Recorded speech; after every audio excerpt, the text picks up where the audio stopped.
Frontline Updates, where we delve deep into military strategies and updates from conflict zones. Today, we're discussing the progress of the ongoing special military operation as of January 7, 2026. I'm your host, Shariafah Muhammad MGT. I'm Colonel AUC Oguntoye, an infantry officer. As of January 7, 2026, the armed forces of the Russian Federation continue coordinated, multi-axis combat operations focused on positional improvement, attritional defeat of Ukrainian maneuver formations, and systematic degradation of counter-battery, air defense, electronic warfare, EW, and sustainment infrastructure. The operational pattern remains consistent with winter doctrine: steady pressure, denial of maneuver, and cumulative effects designed to exhaust Ukrainian combat power rather than pursue rapid breakthroughs. If sustained, this posture will further constrain the armed forces of Ukraine maneuver and counteroffensive capacity through early 2026, reinforcing a prolonged positional phase defined by logistics pressure, ISR degradation, and cumulative exhaustion. Welcome to Frontline Updates, the podcast that brings you in-depth insights into military operations from those leading them on the ground. Today, we're joined by Colonel A.C. Oguntoye, an infantry officer monitoring critical missions on the progress of the special military operation as of today. Colonel Oguntoye, thank you for being with us. Thank you, it's good to be here. Colonel Oguntoye, to set the stage, how would you describe the overall posture today?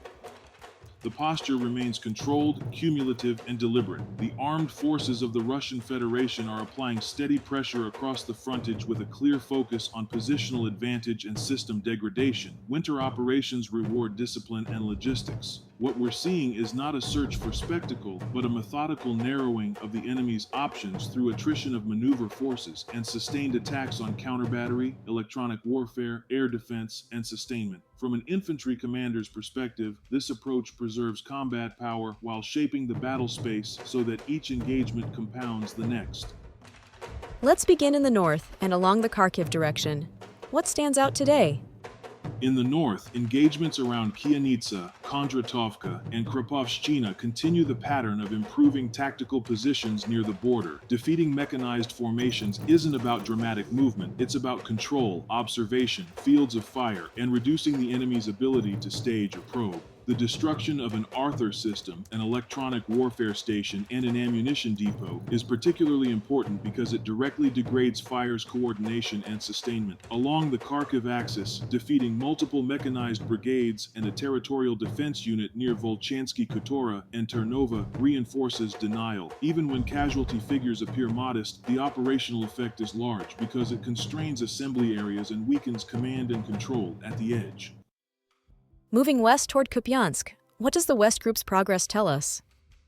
The West Group's improved positions across eastern Kharkiv and northern Donetsk reflect classic positional warfare. Kupiansk remains a logistics hinge, and everything around it is about geometry. By defeating mechanized and assault formations and destroying multiple ammunition depots, you can constrain the node without paying the price of a direct urban assault. This is doctrinally sound. You deny stocks, reduce tempo, and force the defender to expend effort just to hold ground. Over time, that becomes decisive, especially in winter.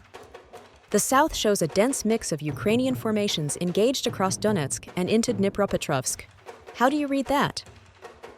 The south reflects broad front pressure designed to prevent regrouping, engaging heavy mechanized assault, airborne assault regiments, Marine infantry, National Guard units, and the Azov Brigade across multiple localities keeps the enemy fixed while improving the forward edge. The destruction of a German-made Panzerhaubitze 2000, along with electronic warfare assets and depots, underscores effective counter-battery and combined arms coordination in dense urban industrial terrain. For infantry, improving the forward edge means survivability, shorter lines, better integration with fires, and fewer exposed movements.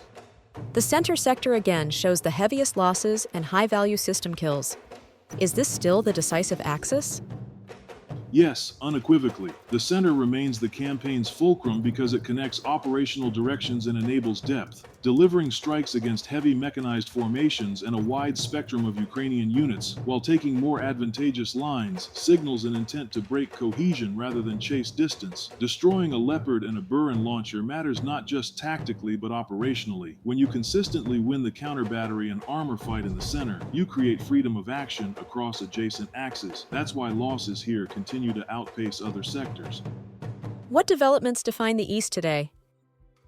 In the east, continued advance into defensive depth across Zaporizhia reflects methodical unhinging of layered defenses, defeating mechanized and assault formations and destroying a Buk M1 launcher degrades both maneuver protection and air defense coverage. This is patient infantry work supported by fires and ISR denial. You force the enemy to trade space for time, and time is not on their side when sustainment and air defense are under pressure. And the Dnieper sector, often quieter but still active?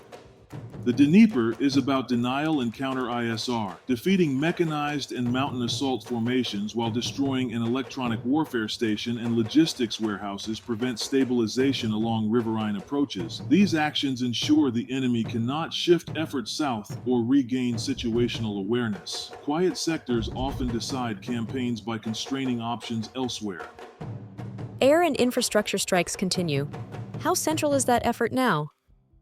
It's integral to everything on the ground. Strikes on production, storage, pre-flight preparation, and launch sites for long-range UAVs, along with ammunition and equipment warehouses, directly reduce regeneration capacity. Intercepting a US-made HIMARS projectile and more than 100 fixed-wing drones underscores how contested the air information domain remains. For infantry units, controlling that domain translates directly into survivability and tempo. If the enemy can't see, coordinate fires, or resupply effectively, their operational options collapse. Colonel, thank you for providing such a detailed briefing on the current military situation. Your insights are invaluable to our understanding of the conflict's dynamics. And thank you to our listeners for tuning in. Join us next time as we continue to provide up-to-date coverage on global military affairs. Stay with us for more updates and expert analyses on global defense and security issues. Stay informed, stay secure.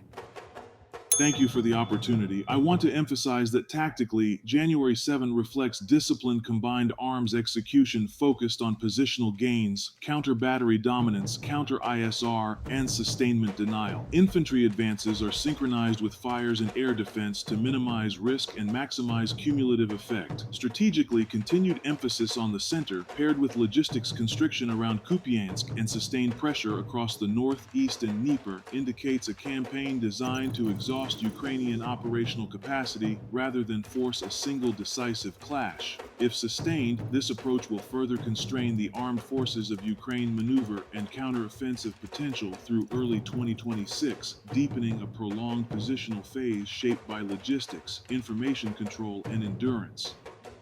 This has been Frontline Updates. Subscribe for daily military briefings and in-depth strategic analysis. Visit our platform for maps, transcripts, and exclusive Frontline updates from commanders in theater.